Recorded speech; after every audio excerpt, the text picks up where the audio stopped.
This conference is now being recorded. Good afternoon. Welcome to the New York State ASBO webinar, Record Storage and Disposition. My name is Matthew Darius, and I'll be moderating today's call. Our presenter today is Dave Lowry from the New York State Archives. And if you have a question for Dave at any time during the webinar, please don't hesitate to ask. And you have two methods to do so. One, you can use the chat window to the right-hand side of your screen, or you can hit 7# on your phone's keypad, and that'll notify me you want to ask Dave a question. I'll then break in and put you right through to Dave. So without further ado, Dave, it's all yours. Okay, great. Good afternoon, everybody. So today I'm going to give you a good overview of basically everything you really need to know about record storage and disposition. So let's start with today's agenda. This is basically what I'm going to go over for you. Active record storage and inactive record storage. And you are going to use different methods for storing active and inactive records, and I will be defining exactly what I mean by active and inactive methods. Retrieval methods. No point in storing your records if you cannot find them easily. So you're going to want to have good retrieval methods. Then we're going to take a look at retention. Okay, the only way you can dispose of your records is by following a legal retention schedule, and I will give you background on all that. Then we'll look at some ways of disposing records, really what you should do, what are the formalities of disposing of records. You just don't want to pick them up and throw them in the garbage, obviously. There's more to that. And then I want to touch a little bit on e-records and how we handle some of the storage and disposition issues with e-records, which, as you can imagine, are a bit more complicated than with paper records. So let's start by looking at a basic concept that records managers have devised for managing records through what's called their life cycle. Okay, so the first part, of course, as you said, would be creation. You create the record. And then once the record is created, it goes into its active use phase. And I'll define that a little bit more in a moment. But normally active use is those records that you're using a lot. You generally need them close to you. You're referring to them an awful lot. And then usually after a year or two, you may find that you're really not referencing these records anymore. So they put them into inactive storage. Now you may feel at this point, gee, I really don't need this record anymore. But there's some annoying person at the New York State Archives who says, hey, legally you have to keep this record for 6 years, even though you're really not looking at it after a year or two. So you have to figure out a way to store that record till its legal lifespan is over. And then finally there is disposition. So probably about 95 to 97% of the records you create will eventually be destroyed and disposed of. There will be about 3 to 5% that have permanent value, or what we also call archival or historic value, so you need to be maintained permanently. So, and we will talk a little bit too about archives as we move along. So first, let's talk about active records. And again, active records are defined by the frequency of use. Just how often do you need to refer to them? So, general rule of thumb that records managers have come up with: if you look at a filing cabinet drawer at least once a month, those records in there should be considered active and still be stored in your active filing space, fairly close to where you do your work. Because if you were to box them up and put them in storage at that point, it really wouldn't be cost effective. You would be retrieving that record too often to really make it cost effective to put into an active storage. They generally tend to be your most valuable records too. And let me explain that. When records managers talk about the value of records, they're basically talking about your need to access them, to look at them. The more you look at a record, the more valuable, therefore, it is to you. So they have the most value. So really what you're going to want to do, and I'm going to talk about this concept a lot, is these are the records you want to spend the most money on storing them. And I'll explain that a bit more as we go on. Generally, you need to have them close by. They may be sitting right next to your desk in a filing cabinet, or perhaps in a filing room across the hall from you, but they're generally very close because you need to retrieve them a lot. You don't want to have them too far away. And they cost more to store. You have to look at things like your floor space and your equipment. So, for instance, in your active office space, might be some fairly nice office space you have there, and perhaps the value of that office space is, $25 per square foot, and you're keeping some pretty expensive filing cabinets or equipment, where when the record becomes inactive, it may not make sense to spend that kind of money on storing the record. So you're not going to want it in your office anymore because that floor space is too valuable. You actually want to use it for workspace, for your workers to have a desk and a computer there. You don't want to take it up with record storage.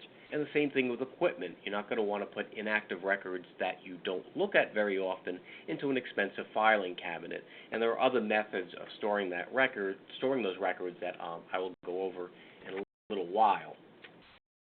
So, let's take a quick look at file arrangements. File arrangements are important because, again, you need some sort of method for retrieving the record. Again, no point in storing a record if you can't retrieve it. You create that record for a reason. You need to refer back to it. So you need some sort of an arrangement. So really, it's going to be the core element of your filing system. And here's the best way to figure out how to arrange your records to retrieve them is either how do you generally look for them yourself, or how do people ask for them? So just to give a quick example, I'll use purchase orders as an example. Do people generally ask for the purchase order by date, by purchase order number, by vendor name, by what was actually ordered? And then you look at that and figure out, okay, what is the best system for me now to file my purchase orders? If they generally ask by purchase order number, you're going to file them by purchase order number. If you're going to change the arrangement, it should improve the retrieval. So if you're having problems with your current system, it may be that your arrangement just does not fit the records well, and it's just too complicated for you to find the records. So you may want to consider changing the arrangement. And you can see here I've listed basically the 4 basic ways that people arrange their records. Alphabetical, probably the most popular. Usually it could be by case file name, a person's name. Of course, in the school district, probably your biggest and most important files are your student records, which I'm sure you're filing by last name of the student. You may be also breaking it down chronologically, say by graduation date, or I know some districts like to go by birth date. Then there are subject files, and subject files are similar to alphabetical files where you decide what subject area a file falls under, but then you arrange it alphabetically by subject. Numerical files, that's obviously just doing it by number. You might come up with some numerical system. Numerical systems are good for records that have a high level of security, because if somebody gets into a filing cabinet, all they're going to see is a series of numbers that don't mean anything. So usually with a numerical system, you have some other indexing method. So say if you were to file personnel files by number, you would have that number linked to a person, and you would only have access to that index that would tell you that. And then there's chronological. This is probably the least popular one and one of the most difficult to use. The one record series I can think of here that usually file chronological are board minutes. And board minutes usually need to be heavily indexed for you to find the information, but they're usually filed by board meeting date. So now that we've looked at file arrangements, let's actually look at your active filing storage options. And you can see we have some nice pretty pictures here of the various kinds of equipment that is good to use. Now, the one thing you may notice about the slide is the one type of filing equipment that we have not put on this slide, although it's probably the one that is most popular and you may be using now, and those are your traditional vertical filing cabinets. Okay, they're fairly thin, about a foot or so across, and they usually go 4 or 5 drawers high. The reason why we at the State Archives are not big fans of vertical filing systems is they tend to be the most expensive, even for active records. They really don't use floor space well. First of all, you can only go so high because you have to pull out the drawer to look. So if it starts getting too high and you pull out a drawer, you won't be able to see in and find your file. Also, most of these cabinets are about 3 feet deep. However, that means you also have to leave another 3 feet for drawer spaces. So if you need to get to a file that's all the way in the back, you're going to have to pull that drawer all the way out. So you need to leave more space. So it's inefficient use of space for filing those files, and those cabinets tend to be pretty expensive as well. So here are some better solutions, either lateral filing cabinets or lateral shelving. You see there the middle picture on the top. That's probably the best method to use. Normally you can fit from about 30 to 35% more files in the same space as a vertical. So if you had vertical filing cabinets in the space where the lateral shelving is, you'd get 30 to 35% fewer files in that space. And you can see here, I don't know how well you can actually see some of these pictures. They're a little small, but you can see with the lateral shelving, you have to use the side tabs instead of the top tabs. And you can see this one is color-coded, which is really great. You've probably seen these in your doctor or your dentist's office. And they're really good because they will show you right away if somebody has misfiled something, because the color scheme will not be matching up correctly. You can also see here rotary shelving. This is the one on the top all the way to the right. Oftentimes people will refer to this as ×2 shelving. And you probably can't see, but on the bottom there's a little lever that you push down with your foot. That releases the latch, and you can spin this. You can see here how you can spin this around. So they call them ×2 because you can get double the amount of files into one space. These tend to be, on the expensive side, so I would use these only in situations where you're really crammed for space and you can justify that cost for the ×2 shelving. Compact file storage, you can see here down on the bottom left. These are good for what you call semi-active records. And what you can do here, and I'm sure some of you have probably seen these systems before, sometimes libraries, smaller libraries will use them because they don't have a lot of space. But depending upon how you configure this, when we often call it mobile shelving, how you configure this, you can actually increase your storage space by about 90%. So think about that. You're actually doubling your storage space.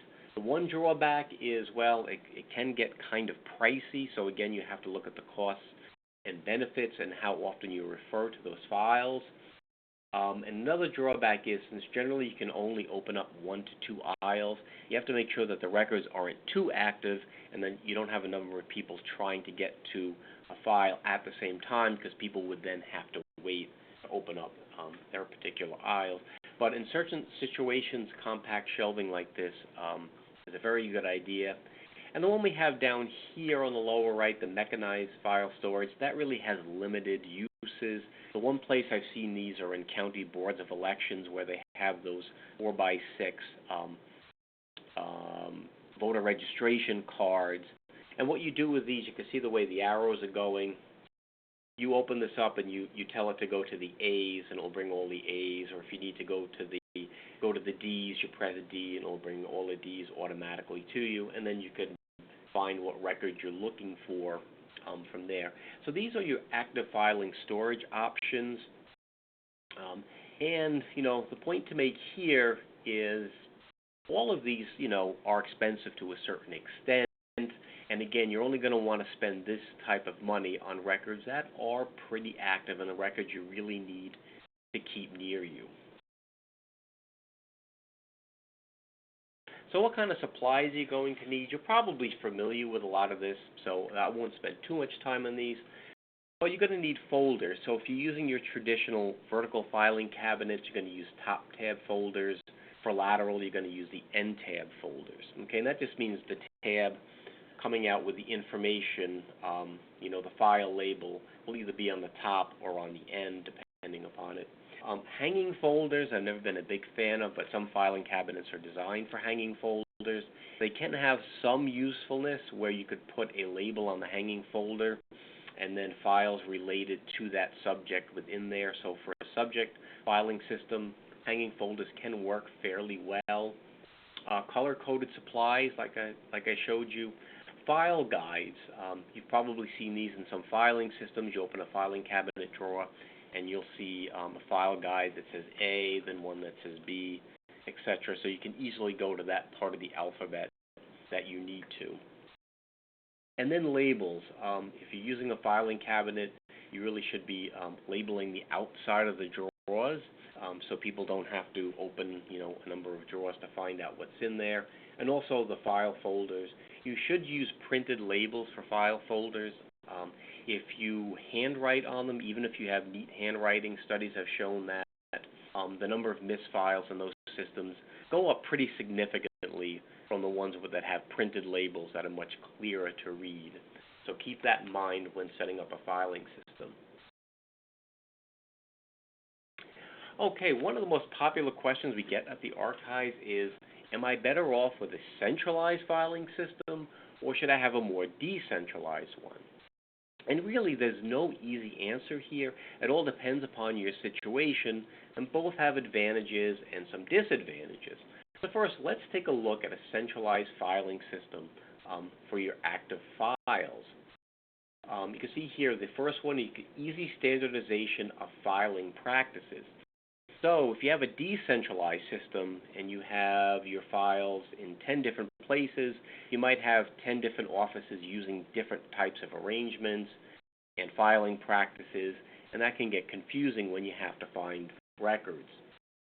A better use of staff and filing space. If you had, say, one room where you could devote just to having all your filing systems, and then you can assign maybe one or two clerical staff to then go and retrieve those records, you're making a better use of staff because now other staff, especially maybe higher level, better paid staff, they're not spending time retrieving records and refiling records. And also you could be able to utilize your space better. You could have more room then for, say using your office space for what you want to use it for, and that's for giving your workers space to do their work comfortably. And people aren't, jammed into little places and little cubicles. If you have more space, the workers are better off. Here's a big one, though, that we see a lot, reduction of duplicates. Okay, what people tend to do when they have their own filing systems in their own offices, a lot of times they will make their own copies for themselves. So, for instance, if we go back to my purchase order example, the unit that purchases something may keep a file of that purchase order, and then it may go to your purchasing unit, and they have a copy of it. Matter of fact, they should probably have the official copy of that record, and then maybe the treasurer has a copy, and your comptroller has a copy, et cetera, et cetera. So you could end up with 4 or 5 copies of that one purchase order. Well, if you have a centralized area where you could just go and reference that purchase order, you could probably reduce that to 1 or 2 copies per purchase order instead of 4 or 5. So that's one really great advantage of centralized filing. And the problem with that is if you have 4 or 5 copies and you have an inactive storage area, probably all 4 or 5 of those copies will eventually find their way into inactive storage. And again, you're going to be wasting space and you're going to be wasting resources by doing that. There's also easy standardization of equipment. You could decide on what kind of filing equipment you want to use, and then that's it. So if you want to go with the open shelving system, you just go out, you buy that, you set it up, and then this is the system everyone's going to use. And generally, not always, but generally, you're going to get better security. Because if all your files are in one room, you could limit access to that room, you could keep it locked, and perhaps you only have a clerk or two who has a key to that office, and they're the ones who are going to go in and retrieve the record and refile the record. When records are spread out over many offices, it's a little bit more difficult to try to keep track of all of them, and they could go missing, or a nosy person could get into files perhaps they shouldn't get into, like, say, personnel files or something like that. So now let's take a look at the decentralized system, and this does have some advantages as well. Of course, the files are closer. So in certain cases, like say if you have a caseworker who needs to keep the case files they're working on near their desk, okay, and that gives them more security for them, and since they're working on these cases, it makes sense for them to have complete control of the files. So for instance, we will see this in a county situation where, say, a probation officer, he's going to have all those active probation files that he's assigned to, or a social worker, somebody like that. In a school district, I think it could be, say, somebody like a guidance counselor who has a number of students assigned to him for guidance, so he may keep his own records there, or maybe some other sort of school counselor, school psychologist who is helping a certain number of children, and they're going to then keep their own files close to them. In this case, there would then be greater security and confidentiality because only that one particular person should have access to them. There's often less chance of misfiling because there are fewer records and they're stored by one person, and they probably have a better idea of where everything is. And individual staff can manage those specific files. Like I was saying, if you have some sort of a caseworker who's got assignments, they're just going to manage their own files. And in those cases, it's probably easier then to have more of a decentralized system. So again, you just got to look at what the situation is, what your situation is, look at the advantages and disadvantages, and then decide on which one works best for you. So let's talk about inactive storage now. Okay, we got a good overview of what you do with your active records. Let's look at the inactive storage. So basically, the reason why we want to take different approaches to storing active records, storing inactive records, is to save money. Okay, because again, the value of your records are going to decline over time. Once they become inactive, they have a lot less value, so you don't want to keep spending the same amount of money. So for instance, the whole records management profession basically got its start back in the 40s and 50s when people just used to keep buying more and more of those vertical filing cabinets. As time went on, you know, the records built up. They just bought more filing cabinets, squeezed them in wherever they could. They would go out and they would lease more space. And then finally some smart people started saying, gee, you know, this is really expensive. Isn't there a better way to do this? It's like, well, first of all, do we really need to save all these records? You know, we should try to do some research and find out what records we can get rid of, how long we need to keep them.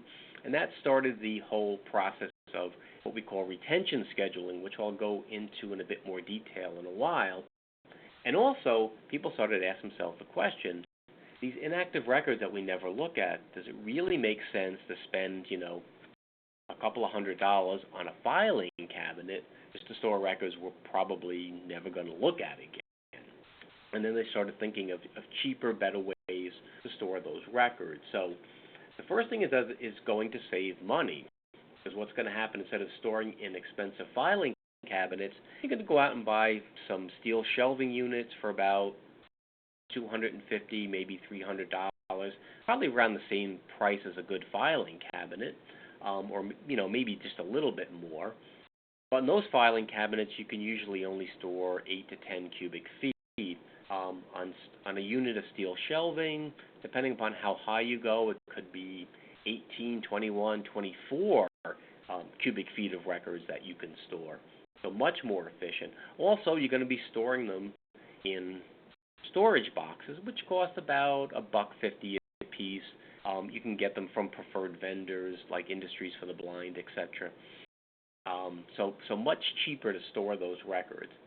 It's also going to improve your efficiency, because now what you're doing is you're separating your inactive records from your active records. So when you go to retrieve an active record, it's going to take less time because you have fewer records to actually look through. And then this way, all your inactive records will just be stored in one spot.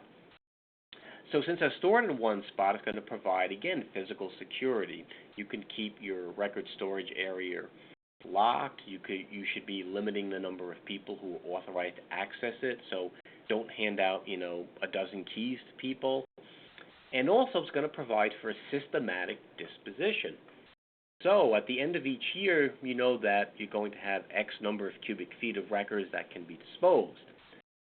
So imagine if all those records were still sitting in filing cabinets around dozens of offices in your district, how hard it would be to identify those records, go in, pull those records out, then box them up, etc. If you have an inactive storage area and you're routinely putting your inactive records in there and taking them out of your active record storage area, basically all you do is have to now pull those boxes that have expired and you can dispose of those records. So it's much easier and much more efficient. So storing inactive records, you can see here we basically 3 ways people do this. Probably most of the districts I've seen, it's the first way. You have an on-site or an in-house record storage area. Usually it's in the basement. Now if you were to look at a records management textbook, one of the things it tells you is never ever store records in a basement, although many people do. And the reasons for that are pretty obvious. First of all, if you look at a basement, it usually has lots of pipes running through it, electrical wires, air ducts, things like that, not really conducive to storing records. Also, we all know that water will always seek its lowest point. So in any kind of a flood, the water is first going to go down into the basement. However, the reality of the situation is most people are probably going to be forced to store in the basement. And there are things you can do to mitigate your risk and to make a storage area in your basement work fairly well and be safe. I've seen hundreds of local governments do it and do it well, so it is possible to do. And the State Archives has no objections to you doing that, and we even give financial support through our grants for people to do that. This one has the advantages of your records are in your possession, and they're usually within the same building you're working in, so it's not too difficult to retrieve that inactive record. Now, there's also an off-site record center, and I've seen some local governments do this. They have a building they're no longer using, they outfit it for record storage, and they store their inactive records there. The one issue is when they do actually have to go and retrieve a record, that means somebody has to, hop in a car or a van, and they might have to drive a couple of miles to the storage area, retrieve the record, and bring it back. But that shouldn't be too much of a problem. If the records are really inactive, once every couple of months somebody may have to go and pull a record, so that really shouldn't be too much of an issue.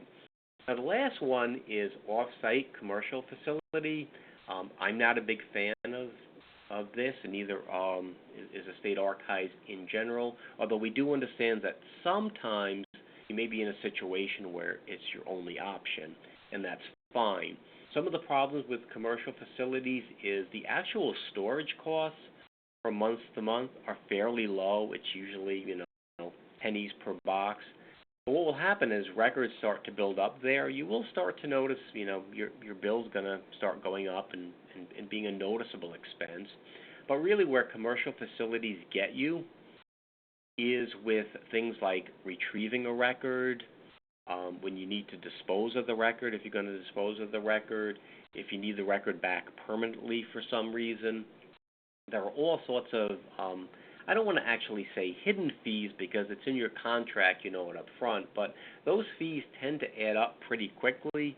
What you can find is, you're getting hit with some pretty big bills every year to store your records there. Also, the other problem is people, when they store in a commercial facility, they kind of tend to forget about the record, so they'll store them there. And sometimes those records can sit for a decade past when they should have been disposed of. And now all of a sudden you find yourself paying for records in storage that could have been disposed of years ago that you legally don't need anymore. Okay, so that's kind of a problem as well. And also, the records you hold are basically public records, and having public records in private hands I've never been a big fan of. So it's possible for you to store and manage your own records in-house. I think that's the best way to do it. So let's take a look at the environment. Like I said, basements aren't always the best environments, but there are things you can do to make the environment work. Generally, the temperature, say between 65 and 72 degrees. One thing to keep in mind here, this temperature is also meant for the humans who have to go in and work with the records and retrieve them and box them and do things like that. Ideally, with records, the colder you can keep the room, the better. So say if you could keep it at 50 degrees, that would be great. But again, you're going to create issues there with people who have to go and retrieve the record, and not to mention the expense of it. So think about it, if it's 95 degrees in July and you're trying to keep your records room at 50 degrees, you're probably going to get a pretty big national grid bill out of that. So, but 65 to 72, that will be fine for records, especially records that you're eventually going to dispose of. Humidity, you want to keep from 40 to 55%. Anything much below 40%, it'll be too dry. The records will start to dry out. They'll get brittle, and if they're being stored in there for a long time, they can actually, break up right in your hands. And I've seen that happen. People try to pull a record out of a box that's 20 years old, and the record will just, almost like shatter in their hands. Anything above 55%, then you run into the opposite problem, too much moisture, and then mold will grow. Mold is a very big problem. It's a big health risk to human, and it's also obviously a huge risk to the records. And again, I've seen records that have been overwhelmed by mold where really the record has just been destroyed. You can't even use it anymore. And like I said, health risks also a big factor there. You can become quite ill from breathing in mold, especially if you're allergic to mold. Cleanliness is important. One problem in records rooms can be pests like insects and rodents. If you don't keep it nice and clean, like always keep food or drink out of the area. Somebody gets a couple of crumbs, they attract mice. As we all know, mice love to eat paper, and they also like to shred it to use it for their nesting. And again, I've seen this in situations. And also there are bugs who also will eat paper, so you want to keep them away. Air circulation, you should have some sort of HVAC system, that's heating, ventilation, and air conditioning, with some sort of a blower going. If not, you can set up fans. Air circulation is important, again, for stopping potential mold growth. Lighting, ultraviolet light, bad for records. So your storage area, try to block out sunlight as much as you can, and put UV filters on any kind of lights, electrical lights you have in there. If you're in a room that has windows, there are things you can do. You can actually use black latex paint and just paint over the windows. That will block it out. And there are UV shades you can buy. Or some people will actually just, nail up plywood over the inside around the window, and that blocks it out. Not the most attractive solution, but it will work. The opposite side of that is you do want your facility to be well lit. Generally, you're going to want lights between each aisle of shelving. So when you go in there to retrieve a record, you want to make sure it's well lit. You want to make sure people can find things, not trip over things and get hurt. Make sure the area is well lit as well as well ventilated. Okay, so let's talk about things like shelving layouts and tracking your records and locating your records. Again, you may never need to retrieve some of these records, but if you do, you're going to want to know exactly where they are. You're not going to want to have to walk into this room and just wander around looking at the box labels or trying to guess, it's in this box. You'll want some good tracking here. So what we're going to talk about now is shelving plans and layouts, and tracking and locating systems, and then your labels and contents, and then we're going to look at tracking your records within a database, and I'm going to show you an example of that.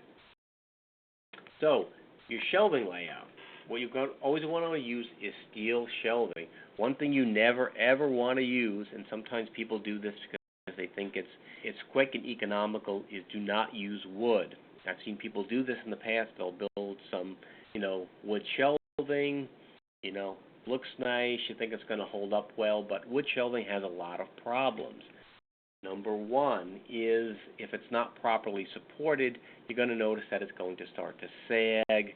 It's going to become weak under the weight of the records sitting on them. And I've seen cases where the shelving has collapsed and people can get hurt. Also, wooden shelving, very combustible. In case a fire breaks out, that wood, especially if it dries out over the years, that's going to go up like a tinder box, and all your records are going to be gone with it. The third thing is wood has a chemical called lignin in it. It's acidic. What's going to happen is it's going to seep out of that wood. It's going to go through your box. It's going to get up into your records. And it's going to increase the acidity, and the records are going to break down and be damaged that much faster. So use steel shelving. What you're going to want to use is 18 gauge at least, or better.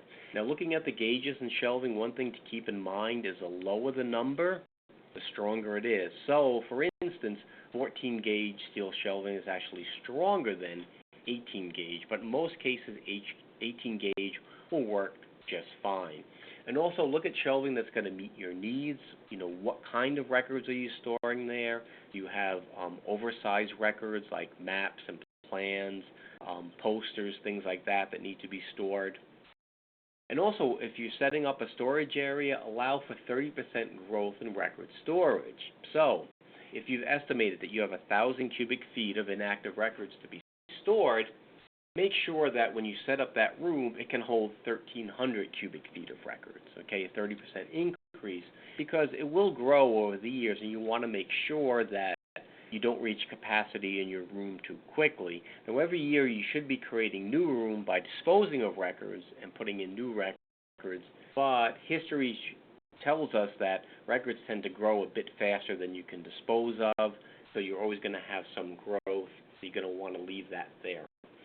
Adequate aisle width, generally 36 inches or 3 feet is pretty good for most aisles. That will give you enough room to walk down the aisle, be able to comfortably pull a box and get out of the aisle.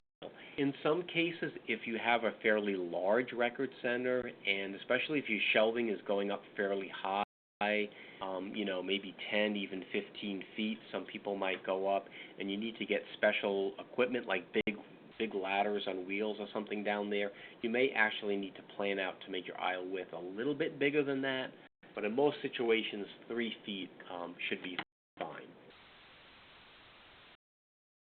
Okay, you can see here we have a picture. This is what a really nice storage area should look like. Some of you may have storage areas that look like this, others may not, but this is what you call a really nice one. Now here, if you look at this bay, what we call bays or units of shelving, you could see here parts of 3 going across, and you can see that they have 3 boxes going across each shelf. So the dimensions you're going to want to look for here are 42 inches wide and 16 inches deep, and then however high you need to go. Generally, there's about a foot or so width for the shelves. But some people make the mistake because they look at these cubic foot boxes and think, well, they're 3 feet across, I'll get 36-inch shelving. But what happens is because, the boxes expand a little bit and the tops are a little bit bigger, what happens is you can only get 2 of those boxes on the shelf, and the third one doesn't quite fit and misses by a couple of inches. And if you have a big enough room, you're going to end up quickly wasting hundreds of cubic feet of space. So make sure that you get 42 and either 16 or 32 deep. Now 16 will allow you to put 1, as in this picture, 1 box deep. 32 obviously will let you put 2 boxes deep. It all matters on how much space you need to utilize in that room, but you need to think of retrieval needs too. So if there's a box in the back, just remember that you're going to have to pull out a box or 2 in the front to get to that box in the back. So if you can get away with single space shelving, that's the best, and sometimes to really utilize your space, you may need to go too deep. You could also see here that they have each space nicely labeled. you can see that each box has labels on them. And I don't know if you could read this. I think these are court records. You see some like civil case files. Not quite sure what these orange dots are about. But one thing to keep in mind about the labels on the boxes, when you buy them, you do want to get, good high quality ones. Don't get the cheap Walmart brands, because what can happen, and I have experience in this, is these can start to fall off, and if they start to fall off, then you have to go back to the box and try to identify what's in there, and they have to be relabeled. One solution could be, and my favorite solution, is just to take a black marker and write on the box. So just put down the name of the record, the date span, the box number, etc., with a marker, and this way you never have to worry about a label falling off. Okay. Next, we're going to look at what's called a map tower. Most school districts, I do know, do keep a fair amount of plans. They usually have several schools. They may have, depending upon how big their district is, they could have like a dozen buildings, and they all have plans, and usually very detailed plans. Well, trying to store those could be messy, but here's one great solution. You can see what we're calling here is a map tower. You can see it's basically a standard shelving unit, but what they're doing is they're putting the shelves fairly close together. And then they're getting what are called these square map tubes. Now, I know that sounds like a contradiction, square tube, but that's the name people give them. And then you can see on the front here, they can label them to let you know what's in there. Now, a lot of people either like to store the record flat, which is okay, but it makes it more difficult to get to the record, and also it's going to take up more space. So this is a really good solution. Or if they're rolling the record, they're putting it into a traditional tube. The problem with that is when you put the record into the tube, it starts to unfurl a bit, and it gets very tight. So when you have to pull it out, oftentimes you'll have trouble pulling it out. Oftentimes the record will rip and tear, and you may lose some information by doing that. This really is a good solution. These generally open from the top, so they're easy to get at the record. Then you could roll the record out, look at it, roll it back up, stick it in. It's really easy. Also, those traditional round tubes, if you're trying to pile them up, it can be very tricky, of course, because they're rolling. And even if you can make a nice pile, eventually you're going to have to pull one out, and then they tend to roll all over the place, and you have a mess. So this system works really well, and I would encourage you to look at a system like this if you do have a lot of maps and plans in your district. And here's another example of how you could use the map tower. As you can see here, this government has chosen to store the records flat. And sometimes you will have to store your maps and plans flat. If they're older ones and they're coming kind of brittle, you may not be able to roll them. Also, you may have other records that you're trying to save, like oversized documents, posters, broadsides. Those you're not going to want to roll. So you can store them flat nicely on here. But as you can see, they're not utilizing the space quite as well. But in this case, that's okay because the safety of the records basically is trumping your use of the storage space.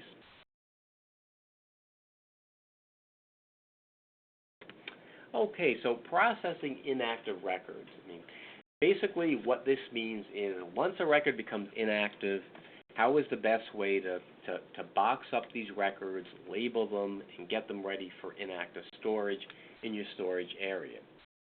So the one thing you're going to want to do is organize your records by series. Basically keep one record series in one box. And here would be a good time to define record series. A record series is any record of like format and content that's filed together as a unit. And records managers manage records on the series level, not on the document level. You can imagine how difficult and unwieldy that would get. So for instance, going back to my example of purchase orders, a purchase order is a record series. Your cumulative student files are a record series. Your board minutes are a record series, etc. Okay, You want to file them together. And you don't want to mix records from different departments.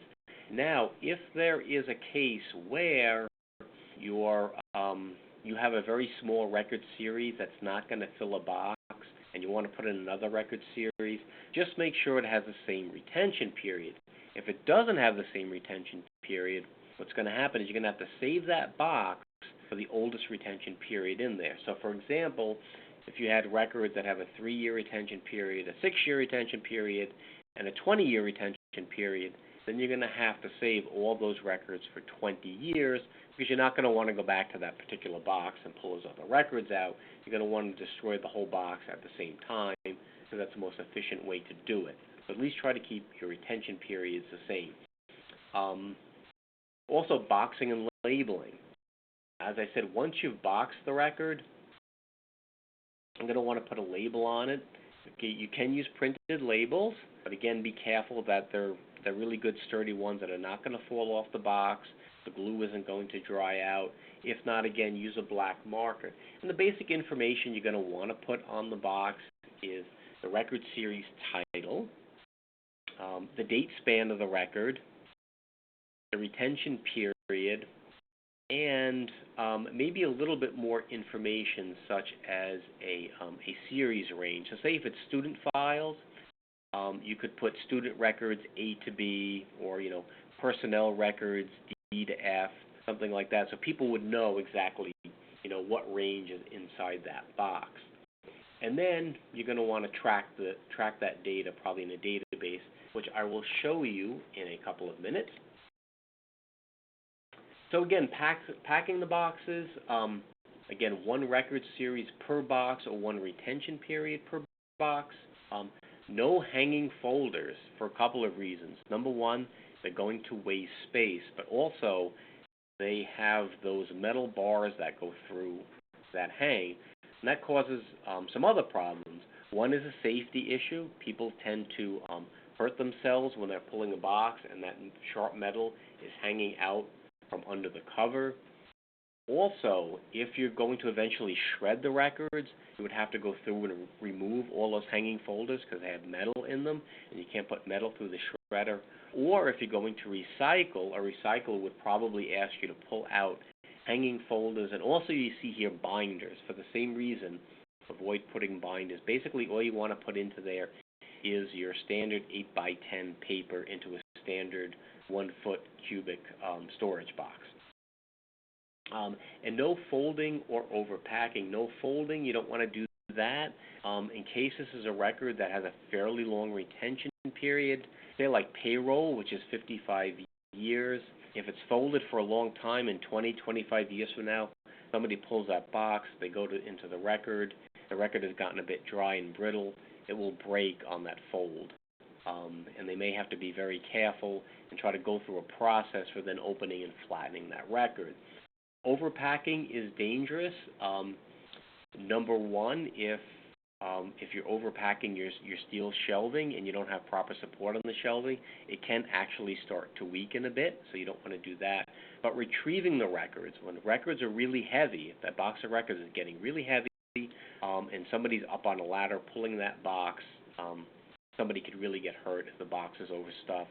So remember, someone is actually going to have to pick up that box, get it onto a shelf, and eventually pull it off a shelf. Generally, your box should weigh about 20 to 25 pounds. Once you hit 30 pounds or over, your box is getting too heavy. Also, if the box is overpacked, it may be difficult to pull out a particular file or piece of paper that you have to retrieve within that box. So don't overpack. Space numbering systems. You can see here we have a number of them here, although ironically they don't have the one I like the best, which I'll explain to you in a moment. So the numbering systems are based on the way you set up the shelving. So you can see here, if you look at the bottom one first, it says row unit space. So what does that mean? Well, you're going to have a row of shelving, and you can give that a designation. Here they gave it A. So you could have row A, B, C, D, etc.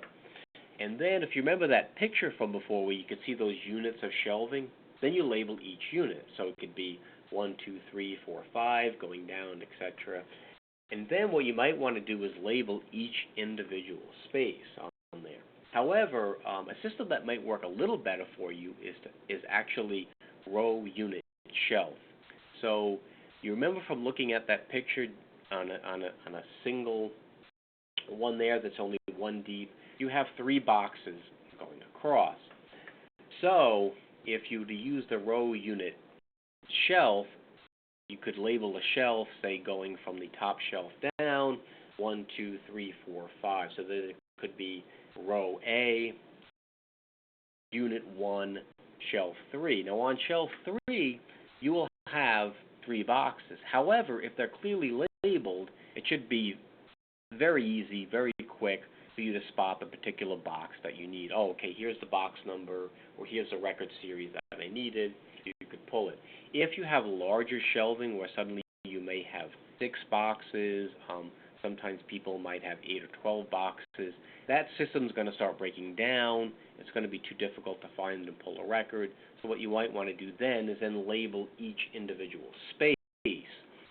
But again, it's all going to matter on how big your room is, how many boxes you have, the type of shelving, that you're going to match up the appropriate locator system for it. And number spaces in each shelving unit, generally the rule is you go from top to bottom, then from left to right.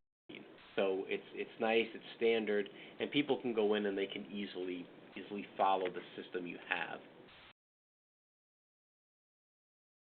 Okay, I'm a big fan of tracking your inactive records in a database, especially if you have a larger room where you're starting to get up into the hundreds or maybe even over 1,000 cubic feet of records.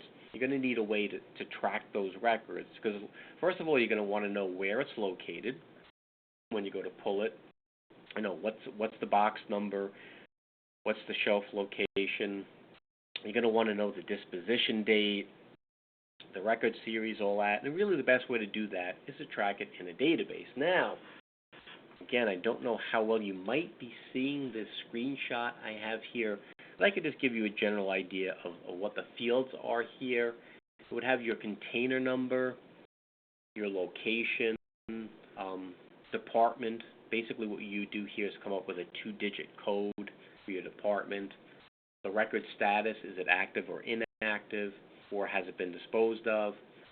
The record series title, and what is the date range on there? Now the date range is important because you're going to be basing your disposition date on the date of the record. So if you have a 6-year retention, and in this case it says that the records go from 97 to 98, so you could have disposed of them on January the 1st, 2005.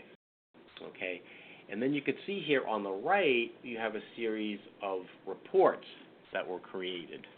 So if you wanted to create a disposition report, okay, tell me all the records that I can dispose of as of May 1st, 2012. It would tell you that, then you would know what boxes that you could go in and pull and destroy. Now what you see here, this is a little system I created for the archives about 10 years ago or so. We have probably a couple of hundred at least local governments in the state using it. It seems to work well for them. And also just a quick go over here, you can see there are 2 optional sections you can use as a file folder listing. So say if you have student records in that box, you can actually put in the name of each student, and then that automatically ties it to that box number.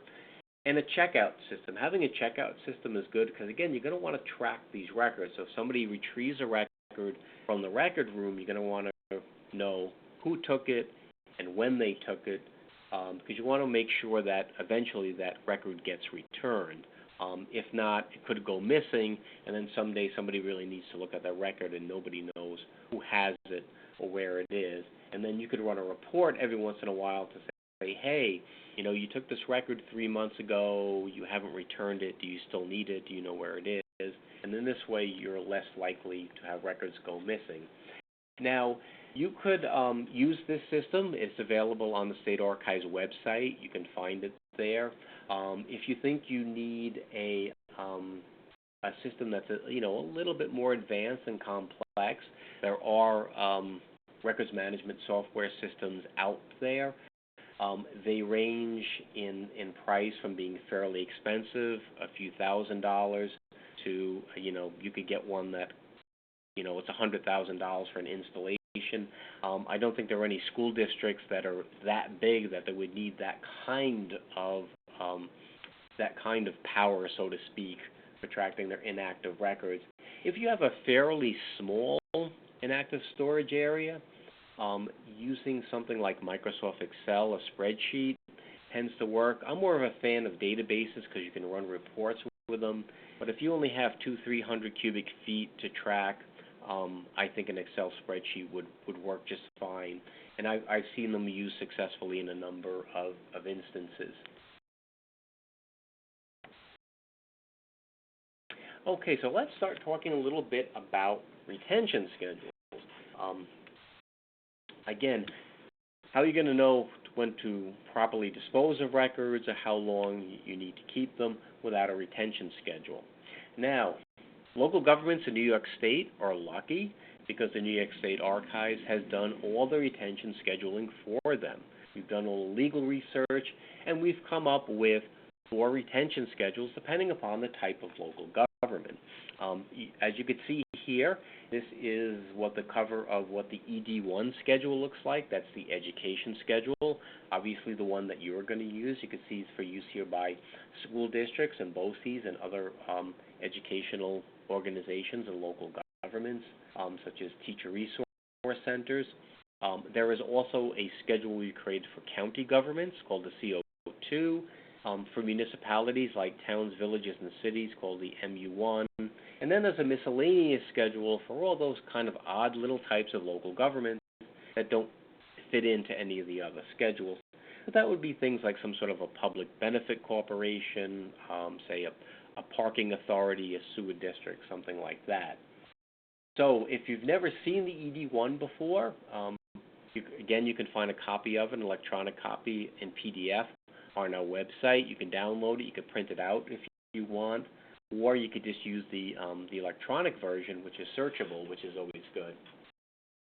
So let's talk a little bit about these retention schedules, okay, and exactly what's in it. So the retention schedule just basically tells you what is the minimum amount of time I have to save a particular record series.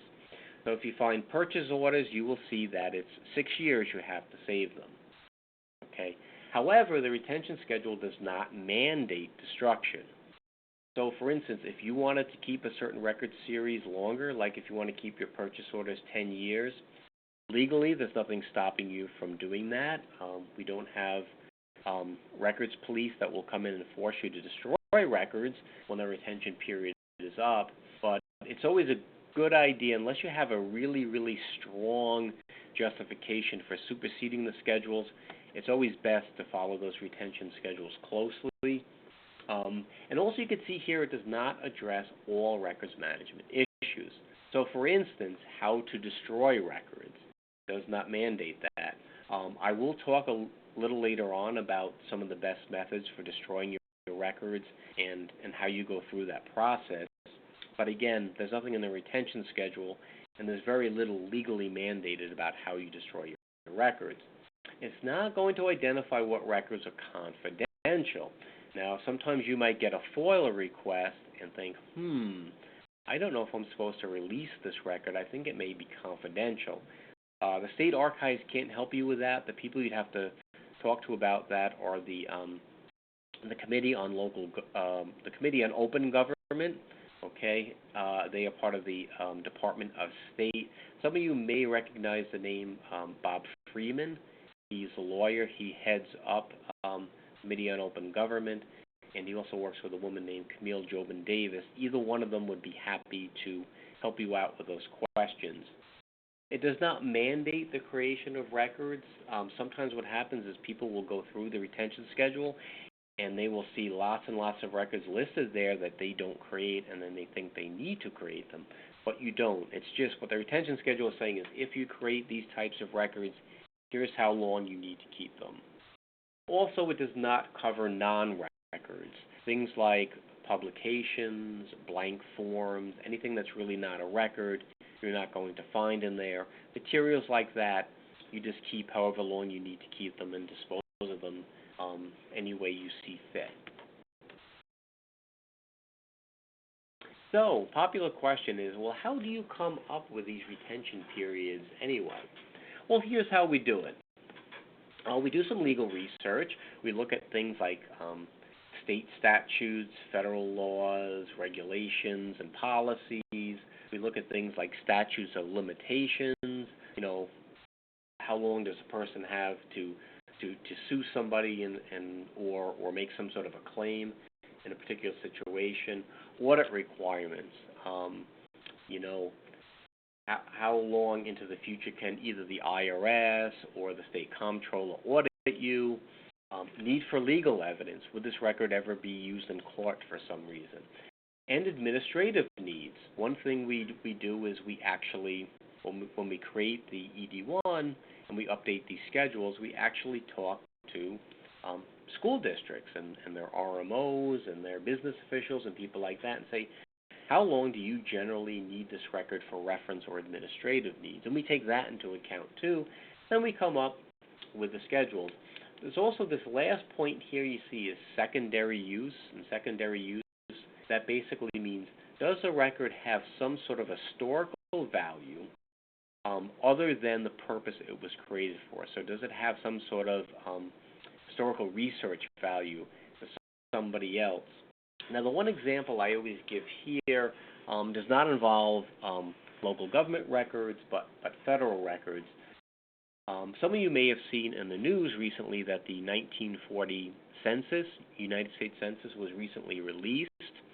Now, the primary use or the primary reason why the federal government creates a census every 10 years is because the United States Constitution mandates that every 10 years Congress take an enumerated census, meaning you're going to count every single person within the United States, and that is used for apportionment in the House of Representatives. So every 10 years after the census is done, as we know, some states will gain some representatives in the House, and some, unfortunately, like New York this year, will lose a couple.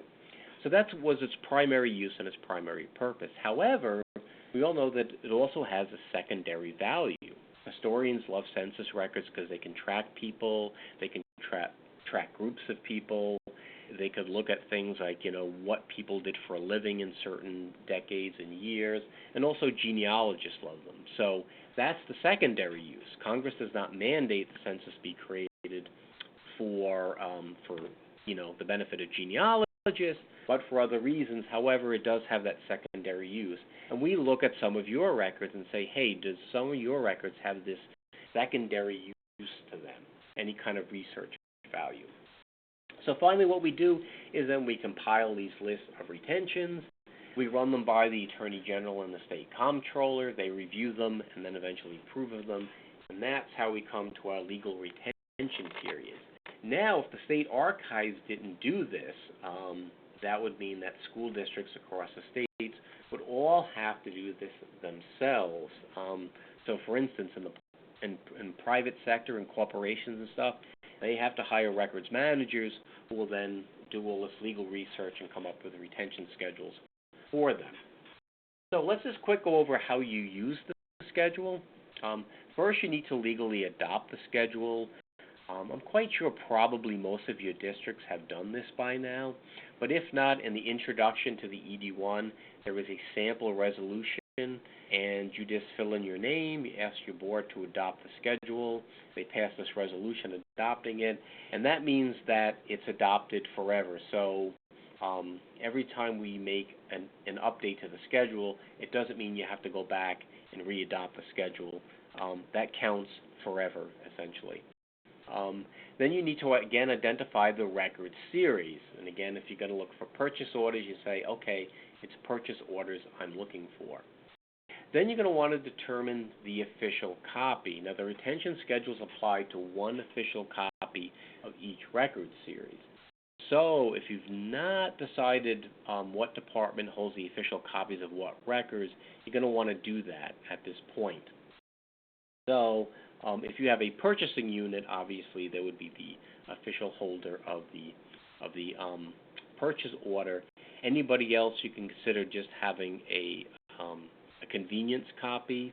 And in the retention schedule, I could tell you there is an item, I believe it's item number 10 actually, which says duplicate copy of record 0 after no longer needed. But if it's the official copy, it's going to say 6 years. So then you're going to check the schedule's functional headings. Well, gee, this is a purchase order which relates to fiscal. So you'll see the fiscal section and know, okay, it must be somewhere under here. If not, you can always check the index to the schedule. There's a pretty good index to all of the schedules, and that's probably your best bet. That'd be the first thing I would do is check the index under the name you're looking for. Okay, remember to check the general and miscellaneous sections. In the beginning of all the schedules, there's a general section for records that we know are general to all types of local governments. So things like all local governments will have board minutes, they'll all have correspondence, stuff like that would be under the general. And there's also a miscellaneous section for areas where they just don't fit under another particular functional heading very well. Using the PDF version on the State Archives website, that's always something I like to do. You could do a keyword search, see if you can find it there. If you're really having a lot of problems, you can call your RAO, which is a Regional Advisory Officer, the State Archives. I'll explain to you a little bit more exactly who the RAO is and what he can do and what services he'll provide for you. Or you could call us here in Albany. If your regional officer cannot find it, he usually calls our retention scheduling unit here in Albany. And if we can't find it, then eventually what's going to happen is we're going to add it to the schedule. And that does happen periodically. People will call up and say, hey, how long do I have to save this type of record? And it turns out it hasn't been put in the retention schedule yet, and then we add it at that point. Office schedules. What is an office schedule? Now, if you've ever seen the ED1, you will see that it's a fairly large document. It's at least, I think it's about 150 pages long. Lots and lots of different records in there, and a lot of them aren't going to apply to you or apply to a particular department or office within your district. So, a great thing to do, and we'll talk about the advantages of doing this in a moment, is create what's called an office schedule. So what you're going to do is you're going to go through the larger ED1 schedule, and you're going to pick out only those records that you or a particular department are creating and putting into a much smaller document for people to use. It just makes it much easier for people to find the record series they're looking for.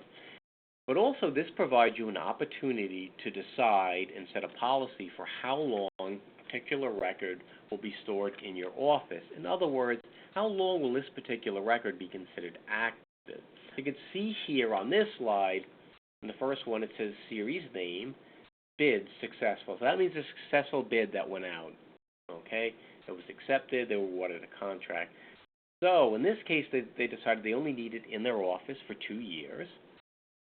And then what they need to do is then store it for 4 years in inactive storage because it's a 6-year retention period. And then they're pointing basically to their legal citation in this case, which would be the ED1 retention schedule item number 259. Okay? In case anybody ever questioned it, hey, where are you getting this retention period from? You can go back to the original source and say, here it is, all nice and legal. And so this is good to do, and you can make one for each office, each department within your district. And like I said, it has many nice advantages. Okay, and here they are. Number one, it's concise. So people are much more likely to use it. If they look at the ED1 and they might feel intimidated by trying to go through there and find this information, it can allow for longer retentions. So, for instance, if you did need to keep your purchase orders 8 years instead of 10 years, this is the place you'd want to document it because basically you're setting a new policy here. So this lets you set that policy and you give a little explanation about why you're doing it. And again, you should have a really good, strong legal or business reason for superseding the retention schedules. Also, you're going to want to, here you can identify records by the common name that you use. So a common name that you use within your district, you may not find within the retention schedule. We tend to use more functional names for things. So for instance, and I've seen this in various local governments, okay, you may have a certain form that is always green.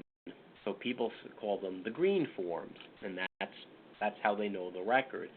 In your office schedule, you can actually use that name, green forms, and then everybody would know exactly what record you meant. Also, here you're going to indicate the full retention period, which would be your active storage period and your inactive storage period. And it really does help you implement records management, because the more likely people are to use the schedule, the more likely your records management program is going to work much better. So that's what the office schedules help you do. And it also serves as a list of records for FOIL. What does that mean? Well, what that means is the FOIL law, which is the Freedom of Information Law, says that every local government in New York State should keep a listings of all the different types of records they hold. Now, if you're panicking right now thinking, oh, gee, we don't do this, don't worry. There are not many local governments in New York State who are in compliance with this.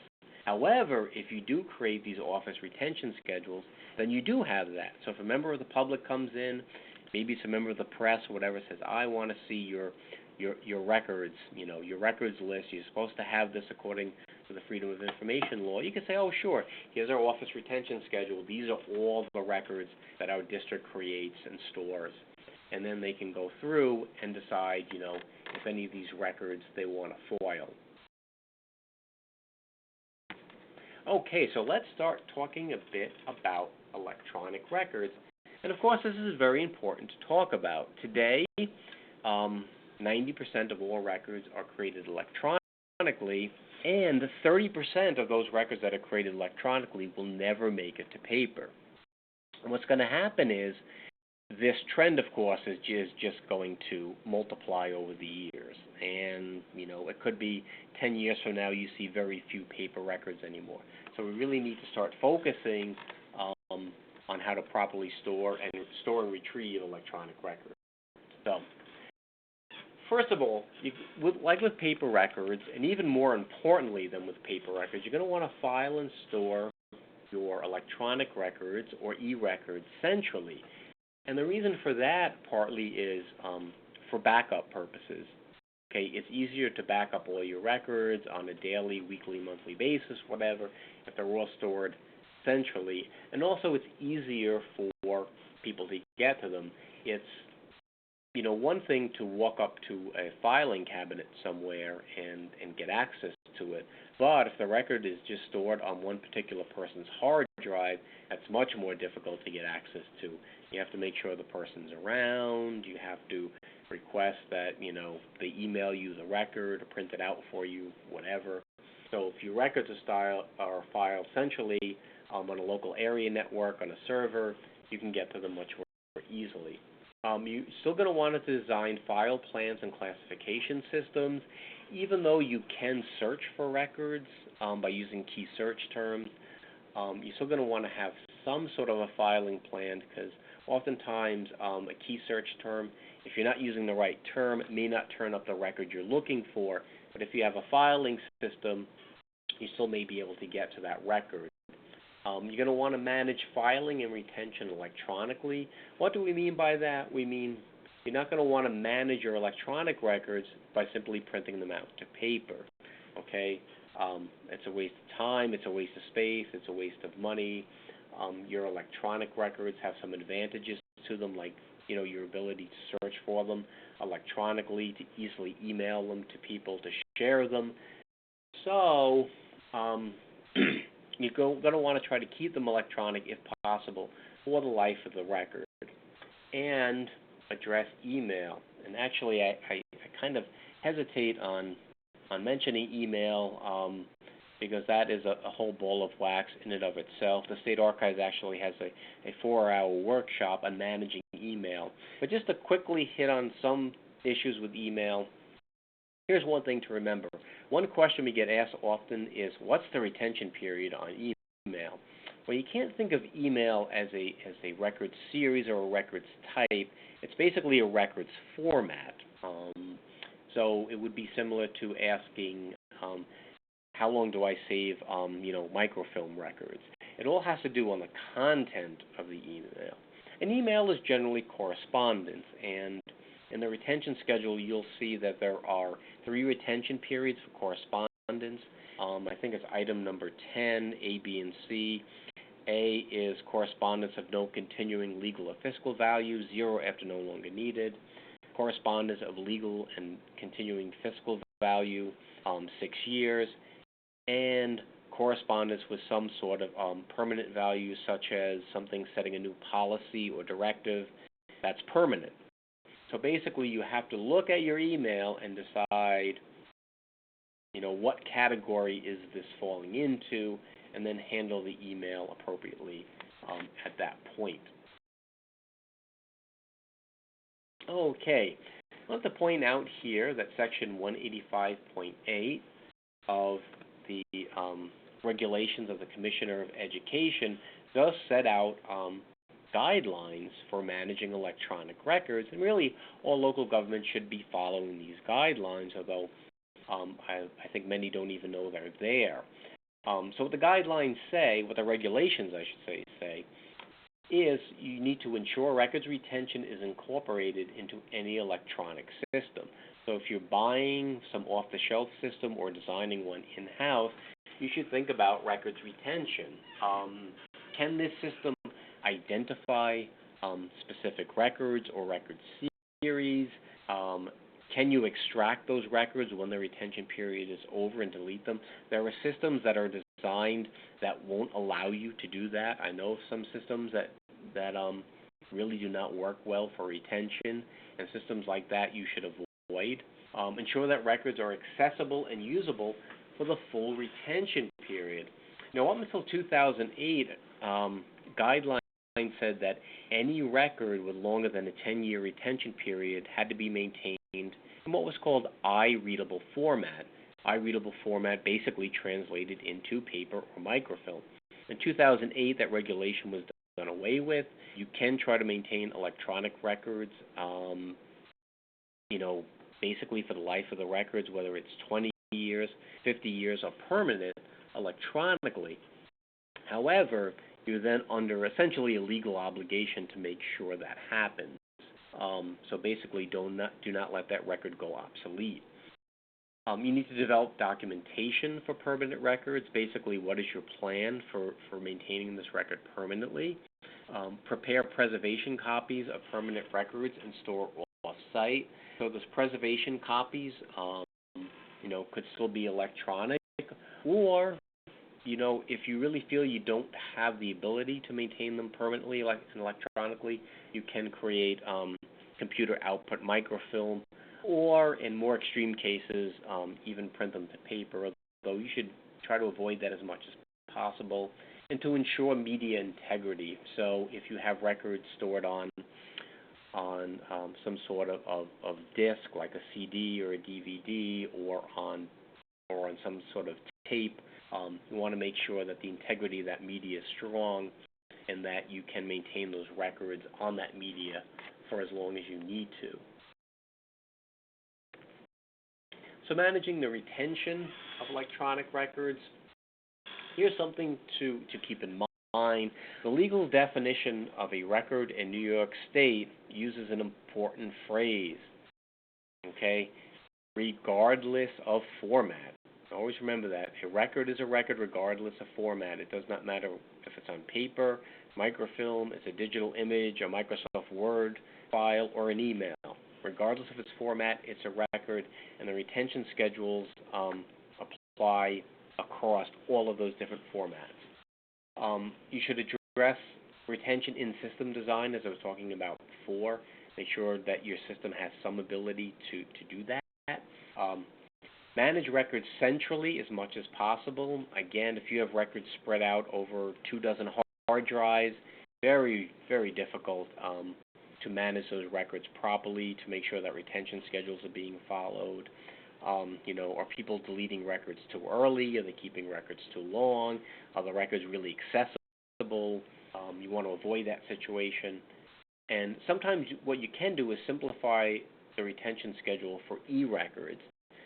There is a new theory in records management called the big bucket theory. And what that means is instead of having individual retention periods for individual record series, is you schedule the records by function. So all fiscal records are 6 years. So you don't have a separate retention period for purchase orders, for canceled checks, for bank statements, for counting registers, etc. You would just store them in one big bucket called fiscal. And that helps you simplify the retention period and applying it and identifying those records.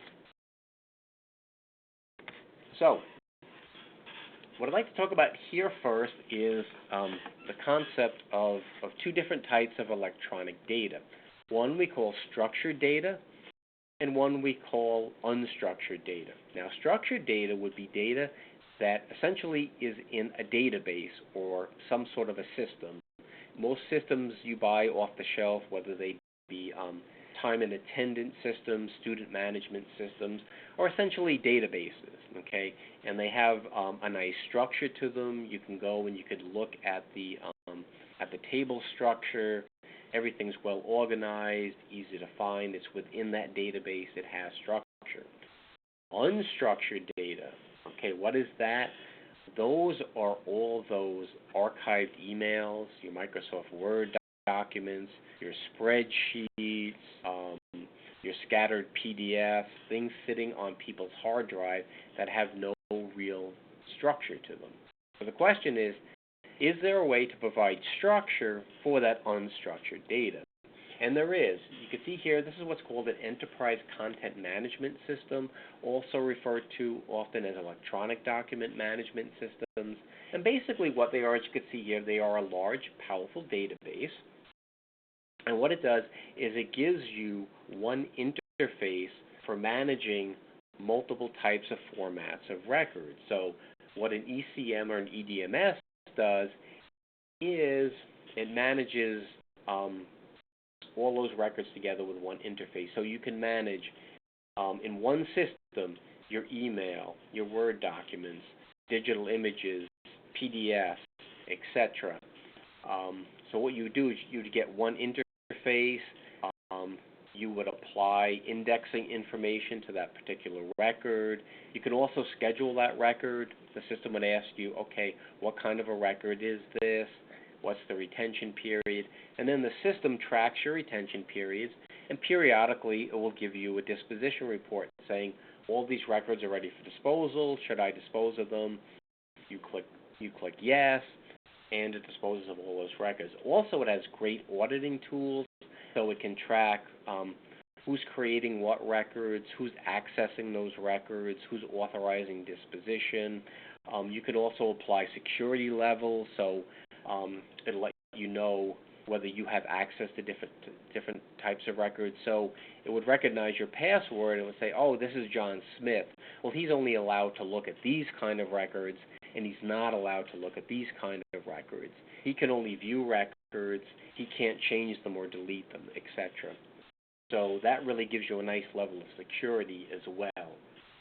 So if you're thinking of a way to solve the problem of unstructured data within your district, take a look at an ECM or an EDMS. And as far as complexity and price goes, there's a huge range there, depending upon what capabilities you need, how many records you have. You can get a simple EDMS for maybe under 10 grand, and there are really complex ones out there that again could cost you 6 figures to implement. So let's take a look now at records destruction. First of all, and this slide really is basically looking at paper records, more or less, although we could include electronic records in here.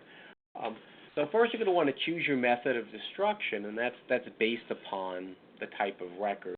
If the record has any sort of confidential information, like a social security number or other identifying piece of information, we all know we live in the age of identity theft. We definitely want to make sure that those records they're completely obliterated.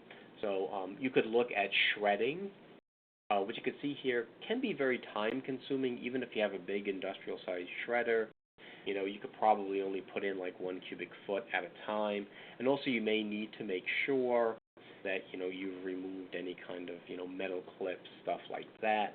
There are shredding companies that you can contract with that will oftentimes, come on site, or they'll come on site and take it away, or they'll actually shred on site and you can witness it. Varying different prices. Generally, the more records you have to dispose of, the price per cubic foot will go down. So if you're looking to hire a shredding company, if you have a fairly lot of records, it may be economical. If not, it gets less economical. There are some areas where you can still do burning, although in most cases it's become illegal, although in some places you can get a permit. And I do know that there are local governments that do, have bonfires from time to time with their records. I think the best method, though, is bonded recycling. Now, sometimes people are a little wary of this because they feel, there could be a confidentiality breach. But these companies, they're bonded. Their employees usually go through background checks, that kind of thing. And really, I don't think you have to worry about it too much. They will also allow you to witness the destruction, the recycling of the records, if you feel that strongly about it. And then they give you a certificate of destruction saying that these records were completely destroyed on such and such a date. Now, as far as electronic records go, you can buy applications. What they do is the software that's called wiping software. So what it will do is it will completely obliterate an electronic record by basically recording over that file like 24 times so nobody could ever recover it. You could do things like, it's called degaussing, or some people pronounce it degaussing, which basically is taking a very large magnet. Many of you may know that you're not supposed to get a magnet near a hard drive or other computer equipment, but in this case you could do that. You can also physically destroy the hard drive. You could physically destroy things like CDs and DVDs. Believe it or not, a lot of shredders are rated to do this. So if you're going to buy a shredder, just look at what its capabilities are, and some of them you can actually just put a CD or DVD there and it will just completely destroy it. So for electronic records, those are some of your options there.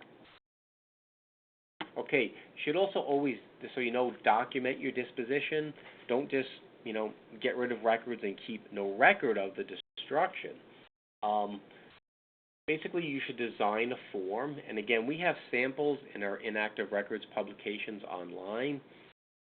And, basically, a form that looks like a table, and you record the record series title, the dates of the record, the retention period, the retention item number, and what date it was destroyed. And you're going to want to keep this record in case somebody ever requests a record in a FOIL case. If your school district's ever involved in a lawsuit and the plaintiff is demanding that you turn over these records, as long as you've legally disposed of them and you've got that disposition record, you could just hand it into the court and say, hey, listen, we dispose of these records legally in the normal course of business, and here's our proof of it, and at that point, there's nothing anybody can say. But if you're disposing of records and not keeping a record, it doesn't look too good if somebody comes along to foil the record, or if you're asked to turn it over during the discovery phase of a lawsuit. When I see we're running low on time here, so just quick to talk about archives here.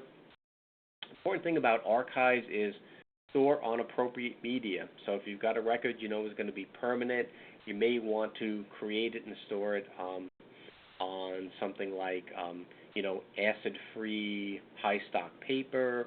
You might want to put it on microfilm. If you're going to try to do it electronically, don't do something like store it on a DVD, because let's just say you stored your records on a CD or a DVD, and imagine 20 years from now somebody finds that CD, looks at it and says, gee, what is this thing? And some older person says to them, oh, that's a CD. We used to use that to store records, 20 years ago. And 20 years from now, there may not be any, CD readers to play it on. Computers may not have them, just like most computers today don't have floppy disks anymore. Store in a fireproof vault if possible. Again, ensure an appropriate climate. That's very important for your older archival records, more so than with your current records. And store in what's called buffered lignin-free boxes. This basically means acid-free, but you're going to want to look for the words buffered and lignin-free. That means that it's truly acid-free. There are some vendors out there who sell products called acid-free, and to tell you the truth, they're acid-free when you buy them, except over the years they will start becoming acidic. So be careful for that. And reformat for access. So that means if you have some fragile old records, either digitize them or microfilm them, and when people want to look at them, make them use that so they don't have to handle that delicate original record. One thing to remember about archives is basically the biggest enemy of archives are humans. It's human handling that eventually is going to break down and damage records. So the less we handle those records, the better. Just a quick word on state archives. We have 9 regions across the state, each with a regional advisory officer, although right now we only have 6 of those offices fully staffed because of the current budget crisis. We do have a grants program. We have workshops we do across the state all year long. We have lots of publications, and you can find all this information on our website. There is the web address there. And you can find your contact for your regional advisory officer depending upon look up what county you live in, and that will tell you who your regional advisory officer is. And, of course, you could always call folks, myself included, here in Albany if you have any questions or concerns or you need help. And, by the way, the RAOs, they do make house calls. So if you wanted them to come on site and look personally at your situation, they will be happy to do that. Okay, looks like I may have gone 2 minutes over, but questions? No, that's fine. Let's see if we have any questions. If we have a question actually from Kristen Barrett. How long does a school district have to maintain the SAMS report and backup? The what report is that? The SAMS, S-A-M-S. Okay, could you kind of define that for me? Kristen, if you want to hit 7 pound on your phone, I'll put you right through to Dave.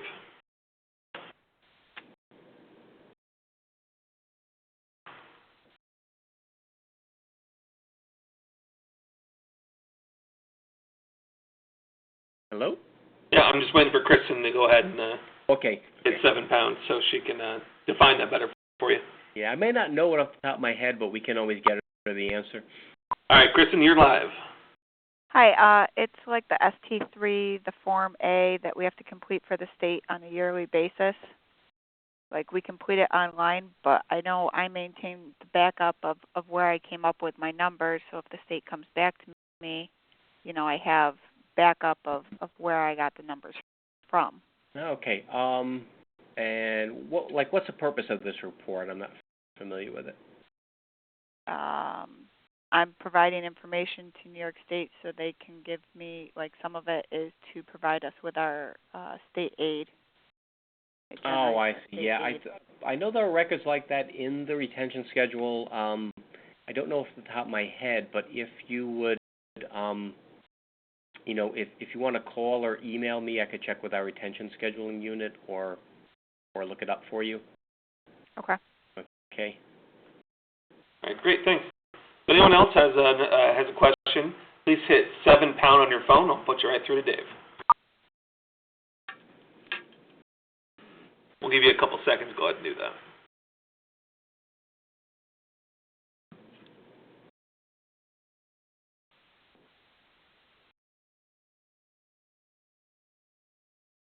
All right, Dave, looks like we have no other questions.